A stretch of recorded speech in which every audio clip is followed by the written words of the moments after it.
നമസ്കാരം. മലയാളി വാർത്തയിലേക്ക് സ്വാഗതം. ഫലസ്തീനിയൻ ഗ്രൂപ്പുകളായ ഹമാസും ഫത്തഹും തമ്മിലുള്ള അനുരഞ്ജന ചർച്ചകൾക്ക് ആതിഥേയത്വം വഹിക്കാനൊരുങ്ങുകയാണ് ചൈന. ഈ മാസം അവസാനം ബീജിംഗിൽ രണ്ട് രാഷ്ട്രീയ പാർട്ടികളും അനുരഞ്ജന ചർച്ചകൾ നടത്തും. ഹമാസിനും ഫതഹിനുമിടയിൽ ഭിന്നത വളർത്താൻ പരിശ്രമിക്കുന്ന ഇസ്രയേലിന്റെ നീക്കങ്ങൾക്കുള്ള കനത്ത തിരിച്ചടിയാണ് ഇത് എന്ന് പറഞ്ഞുകൊണ്ടാണ് ചൈന മുന്നോട്ട് വരുന്നത്. എതിരാളികളായ ഫലസ്തീൻ വിഭാഗങ്ങൾ തമ്മിലുള്ള അഭിപ്രായ വ്യത്യാസങ്ങൾ പരിഹരിക്കുന്നതിനായി ചൈന ആതിഥേയത്വം വഹിക്കുമെന്ന് ന്യൂയോർക്ക് ടൈംസ് റിപ്പോർട്ട് ചെയ്യുന്നു. ഗ്രൂപ്പുകളുടെ പ്രതിനിധികൾ ജൂലൈ 20-21 തീയതികളിൽ ചൈനീസ് തലസ്ഥാനത്ത് ചൈനീസ് ഉദ്യോഗസ്ഥരുമായി കൂടിക്കാഴ്ച നടത്തുമെന്ന് ഫതഹിന്റെ central committee deputy secretary general Sabri സെയ്ം പറയുകയാണ്.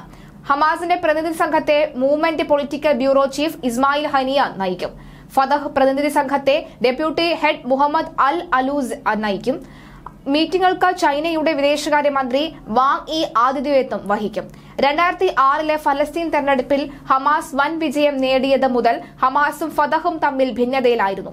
ഹമാസ് ഗസയിൽ ഭരണം നടത്തുമ്പോൾ വെസ്റ്റ് ബാങ്കിൽ ഫതഹ് ഓഫീസുകൾ സ്ഥാപിച്ചിരുന്നു. 2014 ഏപ്രിലിൽ തങ്ങളുടെ പരാതികൾ അവസാനിപ്പിച്ച് അനുരഞ്ജനത്തിനായി ഇരു വിഭാഗങ്ങളും തമ്മിൽ ഒന്നിച്ചിരുന്നു. എന്നാൽ ഇത് ഇസ്രയേലിന്റെ കടുത്ത എതിർപ്പിന് കാരണമായി. ഫലസ്തീൻ അതോറിറ്റിയുമായുള്ള സമാധാന ചർച്ചകൾ താൽക്കാലികമായി നിർത്തിവെച്ചുകൊണ്ടാണ് ടെല്ലവീവിൽ ഭരണകൂടം ഇതിനോട് പ്രതികരിച്ചത്. ഹമാസും ഫതഹും തമ്മിൽ ഇപ്പോഴും വലിയ ഭിന്നതയുണ്ട്. പക്ഷേ ഗസയുടെ ഭരണത്തിന് ദേശീയ സമവായം കൈവരിക്കേണ്ടത് അനിവാര്യമാണ്. അല്ലാത്ത പക്ഷം അത് വലിയ ദുരിതത്തിലേക്ക് പോവും. ഫലസ്തീൻ രാഷ്ട്രീയ ഗവേഷണ ഗ്രൂപ്പായ Horizon centre director Ibrahim Dalalsha പറയുകയായിരുന്നു.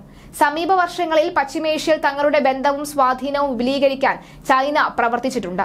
ഒന്നിലധികം തവണ ചൈന സന്ദർശിച്ചിട്ടുള്ള ഫതഹ് നേതാവ് മഹ്മൂദ് അബ്ബാസ് ഉൾപ്പെടെ റമല്ലയിലെ ഫലസ്തീൻ നേതാക്കളുമായി ബീജിംഗിൽ ദീർഘകാലമായി സൗഹൃദ ബന്ധം ഉണ്ടായിരുന്നു. എന്തായാലും ഇസ്രായേൽ ഇവരുടെ ചർച്ചകളെ നിരീക്ഷിക്കുകയാണ്.